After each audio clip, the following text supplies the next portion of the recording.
ને શરબત દેવા આવી હતી. એટલે એને બહારનો દરવાજો સ્ટોપર મારીને બાજુમાં જ મારી દુકાન છે.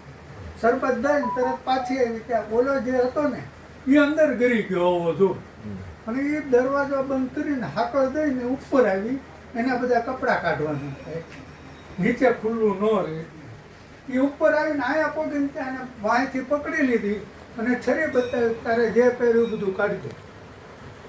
એ કાઢી લીધા. એ બુટ્ટી હતી તે કાંઈક આ બુટ્ટી કાઢી દે. તે હાથ જોડીને કીધું કે મારે આ બુટ્ટી નીકળે એમ નથી મારાથી, ચોંટી ગઈ છે. હાથ જોડીને કે હું ભગવાન, એ કંઈક ભગવાનના હામ ખાવ. તે કહે કે ભગવાનના હામ મને કાંઈક નીકળે એમ જ નથી મારે. પછી કહે કે નીચેની ચાવી આપ, દરવાજા બંધ કરીને. તે કહે કે નીચે જ પડી. તે કહે કે નહીં, કે નીચે નથી ને કે છરી મારી દે. એ કહે કે પેલા શેટી ઉપર પડી છે તમે જોઈ. એ શેટી ઉપરથી ચાવી લઈને ત્યાંથી ઉઘાડીને ગયો. કેટલા જણા? એક જ જણો હતો.